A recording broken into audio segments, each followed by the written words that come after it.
అధికారుల బెదిరింపులు మా కుటుంబము మా బాధ్యతే, మా కుటుంబము మా కుటుంబము మా కుటుంబము మేము మనుషులమే.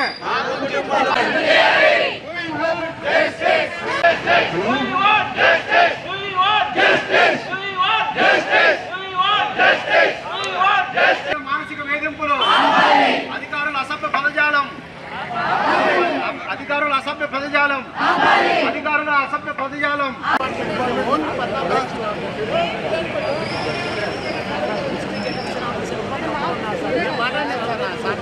ఆర్టీఓ సార్తో మాట్లాడాం సార్. మేము ఆర్టీఓ సార్తో మాట్లాడితే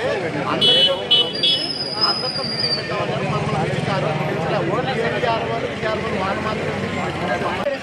ఇంకోటి సార్, ఒక పని ఏకకాలంలో ఒకే సమయంలో 10-15 రకాల పని అంటే ఏదైనా చేయాలి సార్. మాకు మైండ్ స్ట్రక్ అయిపోతుంది కదా.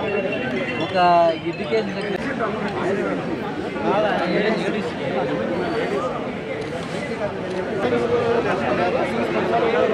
సస్పెన్షన్ సార్, ఆయన ఇంట్లో పెట్టే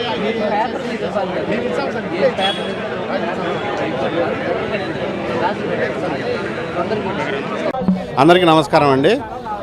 కడప సచివాలయ ఉద్యోగుల అసోసియేషన్ తరపు నుంచి మేము ఈరోజు కార్పొరేషన్ను ముట్టడించడం జరిగింది.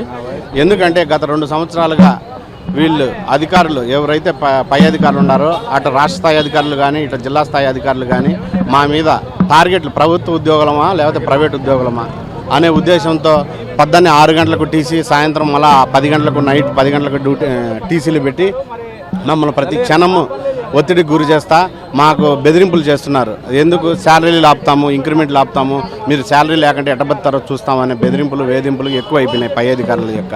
వీళ్ళు రాష్ట్ర స్థాయిలో వీళ్ళు గొప్పలు పెంచుకునేదానికి, వీళ్ళ రెప్యుటేషన్ పెంచుకునేదానికి లేనిపోని పెన్నులన్నీ మా మీదనే తోస్తున్నారు.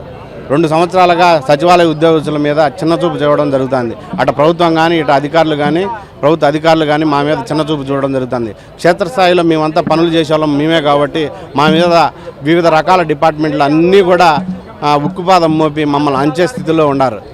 ఒకే సమయంలో ఎక్కువ పనులు ఒకే సమయంలో ఈరోజు ఈ పని చేయాలా, రేపు ఇంకో పని చేయాలనే పంచాయతీ లేదు. ఏదైనా కూడా 10 రకాల పని కానీ 20 రకాల పనులు కానీ ఒకటే సమయంలోనే ఏకకాలంలో అందరూ చెప్పి అందరూ మా మీద దౌర్జన్యం ఏర్పాటు చేస్తున్నారు. ఇంకోటి ఏమంటే మాకు బిఎల్ఓ డ్యూటీలు సచివాలయ ఉద్యోగస్తులకే వేశారు. 14 రకాల డిపార్ట్మెంట్లకు సంబంధించిన బిఎల్ఓ డ్యూటీలు వేయాలని election commission of India, election commission of Andhra Pradesh ఇస్తే కేవలం సచివాలయ ఉద్యోగస్తులు మాత్రమే బిఎల్ఓ డ్యూటీలుగా వేస్తే మేము మా మదర్ డిపార్ట్మెంట్ డ్యూటీలు చేసుకోవాలన్నా బిఎల్ఓ డ్యూటీలు చేసుకోవాలన్నా బిఎల్ఓ డ్యూటీ అనేది మామూలుగా మాకు పారదర్శకంగా చేసే డ్యూటీ. అది మా సచివాలయ డ్యూటీలు ముగిసిన అనంతరము పార్ట్ టైంగా చేసే డ్యూటీ.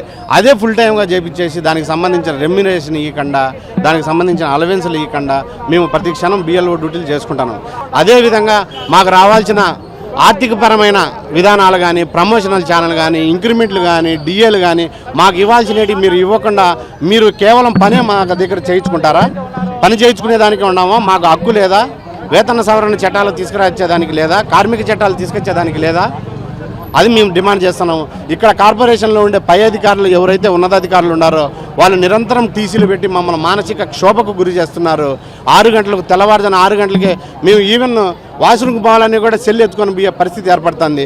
మళ్ళీ 500 పెనాల్టీ 200 పెనాల్టీ మేము ఎత్తలేదంటే ప్రతి దానికి ఇదే. మాకు హాలిడేస్లలో అనేది ఈవెన్ శ్రీరామనవమి, రంజాన్కి కూడా మేము పనులు చేశాం. నమస్కారం మీడియా మిత్రులకు మరియు ప్రింట్ ఎలక్ట్రానిక్ మీడియాకి. నా పేరు దుగ్గినేని నాగార్జున యాదవ్. కడప మున్సిపల్ కార్పొరేషన్ సచివాలయ ఉద్యోగుల జనరల్ సెక్రటరీగా పనిచేస్తున్నాను. ఈరోజు ఏదైతే నిరసన కార్యక్రమం చేపట్టినామో ఇందుకు గల ప్రధాన ఇది ఎయిమ్ ఏంటంటే సచివాలయ ఉద్యోగులను మానసికంగా ఒత్తిడికి గురి చేసి వాళ్ళ యొక్క మరణాలకు కూడా కారణమవుతున్న అధికారుల మీద ఎంతైనా చర్యలు తీసుకోవాలి. ఈరోజు మేము ఇంత ఎత్తున చేయడానికి రీజను హాలిడేస్లో పని చేయించడము, బిఎల్ఓ విధుల మీద చాలా ప్రెషర్గా పెట్టి ఎస్వి ఇంజనీరింగ్ కాలేజ్ అని ఒకటి తీసుకొని అక్కడికి రండి, పొద్దున్నే రండి, సాయంత్రం వరకు ఆడే ఉండండి అని చెప్పి ఒక కూలి పని ధోరణిలో మాతో పని చేయించుకుంటున్నారు. పని చేయడానికి ఎప్పుడు వెనకాడని సచివాలయం ఉద్యోగులు గత 6 నెలల నుంచి ఆదివారాలు లేవు, పండగలు లేవు, సెకండ్ సాటర్డే లేవు. ఈ విధంగా మానసికంగా ఒత్తిడికి గురి చేసి ఎంతోమంది మానసికంగా, ఫైనాన్షియల్గా, అదే ఆరోగ్యంగా కూడా ఇబ్బంది పడుతున్నారు. ఈ యొక్క వైఖరిని అధికారులు వెంటనే తొలగించుకోవాలి, మా పైన ఉన్న ప్రెజర్ను తగ్గించాలి. అదేవిధంగా ఎవరైనా క్వశ్చన్ చేస్తే రీసెంట్గా ఒక బిఎల్ఓ వెంకటరమణ గారిని సస్పెన్షన్ చేయడం జరిగింది. ఆ సస్పెన్షన్ ఇమ్మీడియట్గా వెంటనే ఎత్తేయాలని చెప్పి మా అసోసియేషన్ ద్వారా డిమాండ్ చేస్తుంది. ప్రతి ఒక్కరూ తప్పనిసరిగా యూట్యూబ్లోకి వెళ్ళి కడప వార్తను లైక్ చేయండి, సబ్స్క్రైబ్ చేయండి. ఇట్లు మీ జి రమణయ్య, ఎడిటర్, కడప వార్త.